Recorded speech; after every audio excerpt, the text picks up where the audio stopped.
அதே உங்களுக்கு ஒரு சின்ன அட்வைஸாகவும் என்னோட அனுபவமாகவும் ஒரு விஷயம் சொல்லட்டுங்களா?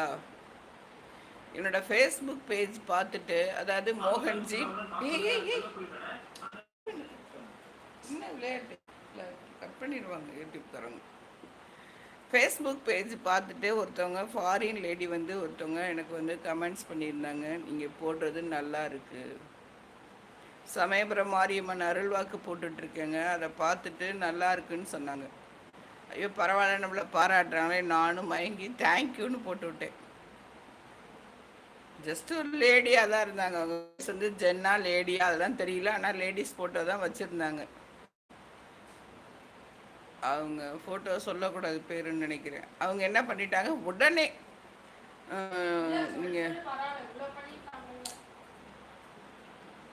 உடனே அவங்க வந்து நீங்கள் நல்லா பண்ணுறீங்க, நானும் அந்த மாதிரி வந்து காட் தான் ஃபஸ்ட்டு எனக்கும் அப்படின்னு சொல்லி பர்த்டே எனக்கு வந்து வாட்ஸ்அப்பில் மெசேஜ் பண்ணியிருந்தாங்க. நான் வந்து பர்த்டே செலிப்ரேட் பண்ண பார்க்குறேன், அதாவது இந்தியன் புவர் சில்ட்ரன்ஸோட நான் வந்து பர்த்டே செலிப்ரேட் பார்க்குறேன். நாங்கள் அது வந்து யூவில் அம்பா போச்சு, நம்ம பொழப்பு போகிறதே பெருசாக இருக்குது, நம்ம எந்த சில்ட்ரன்ஸுக்கு பர்த்டே கொடுக்கறதுன்னு ஹவு கேன் ஐ வில் அரேஞ்சுன்னு கேட்டிருந்தேன். அதுக்கு அந்த அம்மா என்ன செஞ்சு வந்து இன்னும் கொஞ்சம் திங்ஸ் எல்லாம் அனுப்புகிறேன் அப்படின்னுச்சு. ஐயோ இதெல்லாம் வேணாங்கம்மா, எங்களுக்கு இதெல்லாம் வேணாம் அப்படின்னு சொல்லிட்டேன். அதுக்கப்புறம் என்ன பண்ணிச்சு, அந்த அம்மா அட்ரஸ் கொடுங்கன்னு கேட்டுச்சு. நான் கொடுக்க மாட்டேன்னு, அது கூட ஏதோ நமக்கு தான் கிஃப்ட் கொடுக்க போதாட்டுன்னு நினச்சிக்கிட்டு எனக்கு ஒரு மைக் மட்டும் வாங்கி அனுப்புங்கன்னு சொல்லி, ஒரு பேராசை தானே, என்னென்னவோ எல்லாம் அனுப்புகிறேங்கிறாங்களே, நமக்கு எதாவது அனுப்ப போகிறாங்க, ஆசையில் மைக் மட்டும் வாங்கி கொடுங்க மேடம் சொல்லி அட்ரஸ் கொடுத்துட்டேங்க. இந்த அம்மா என்ன பண்ணிடுச்சுன்னா, ஒரு 11:30 மணி அப்போயே எங்கள் வீட்டுக்கார்கிட்ட கூட இல்லை, எங்கள் மாமாட்ட கேட்குறேன், என்னங்க அட்ரஸ்லாம் கேட்குறாங்க கொடுக்கலாமான்னு கேட்டேன். அதனால் ஒன்றும் இல்லை கொடுக்கலாம், ஆனால் வந்து இந்த பணங்கன்னு கட்டுங்கன்னு சொன்னால் மட்டும் கட்டாதீங்கன்னு அவர் ஆல்ரெடி சொல்லிட்டார். சரி இந்த கதை இப்படி இருக்க மாட்டேங்குன்னு நினச்சிக்கிட்டு நான் சரின்னு கொடுத்துட்டோமேனு கொஞ்சம் பயமாகவும் இருந்துச்சு, நம்ம அட்ரஸை கொடுத்துருக்கோமேனு. அட்ரஸ் வச்சுலாம் ஒன்றும் பண்ண முடியாதுமான்னு சொல்லி தைரியமாக கொடு, அதெல்லாம் பார்க்கலான்னாரு. சரி நல்லவங்களும் இருப்பாங்கன்னு நினச்சி நானும் கொடுத்துட்டேங்க. 11:30 மணிக்கு தான் கொடுத்தேன் அட்ரஸ்ஸு.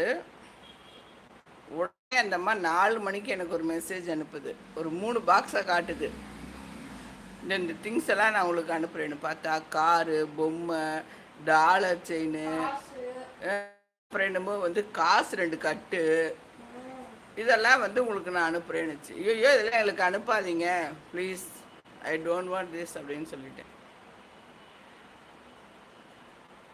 இது என்னடா ரொம்ப போச்சுன்னு நாங்கள் என்ன பண்ணிட்டோன்னா, ஃபோன் நம்பரையும் அந்த அம்மா நம்பரையும் கட் பண்ணிட்டோம். திருப்பி வேறு நம்பரில் வந்து எங்களை கேட்டாங்க, இதெல்லாம் நாங்கள் உங்களுக்கு அனுப்புகிறோன்னு. ஐயோ எங்கள் வீட்டுக்கார்ட்ட சொன்னால் அவர் சத்தம் போடுறார், இதெல்லாம் ஒன்றே யாருமா கொடுக்க சொன்னது, நான் என் பேச்சை கேட்காம நீ எதுக்கு அட்ரஸ்லாம் கொடுத்தேன்னு ஒரே சத்தம் வீட்டில். நான் மைக் வாங்கி தருவாங்க போல இருக்குது, வெளிநாட்டுக்காரங்க நல்லா பண்ணுறோன்னு சொல்கிறாங்களே, நம்மளை என்கரேஜ் பண்ணி ஏதோ நமக்கு ஒரு கிஃப்ட்டு தராங்கன்னு ஒரு ஆசைப்பட்டேங்க. அந்த மாதிரி என் தலையில் தலைவலியவே கட்ட பார்த்துருச்சு.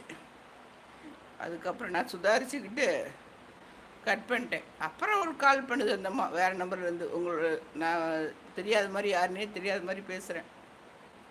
என்ன சொல்லுது, உங்களோட திங்ஸ் எல்லாம் வந்து ஏர்போர்ட்டில் வெயிட்டிங் ஃபார் யூன்னுச்சு. எந்த திங்ஸ் எனக்கு வெயிட் பண்ண வேணான்னு மனசில் நினச்சி நான் ஃபோன் கட் பண்ணிட்டேங்க. உங்களோட மெசேஜ் எல்லாத்தையும் கட் பண்ணிட்டேன். உங்களுக்கு நீங்கள் வந்து ஒரு 27,999 ரூபா கட்டினா போதும், இந்த மெசேஜ் நீங்கள் திங்ஸ் எல்லாம் எடுத்துக்கோங்க, உங்கள் திங்ஸ் எல்லாம் நான் மெசேஜ் இதுக்கு அனுப்பிட்டேன் ஏர்போர்ட்டுக்குங்குது.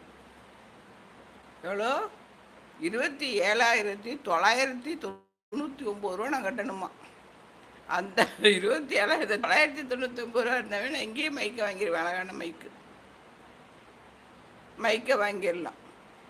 இது ஒரு மைக்குக்கு ஆசைப்பட்டு இந்த மாட்ட போய் சொன்னமே நான் நினச்சிக்கிட்டோம்.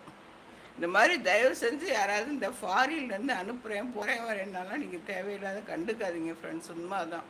ஏன்னா இது நான் இப்போ ஒரு போன மாதத்தில் பட்டுற அனுபவங்க. அப்புறம் திருப்பி ஃபோன் வந்துச்சு, எங்கள் பாப்பா ஃபோன் எடுத்துனா கூட, ஆனால் சத்தம் போட்டேங்க, ஏமா அப்படி பேசுனேன்னு. இனிமேல் நீங்கள் ஏதாவது இப்போ எங்களுக்கு கால் பண்ணி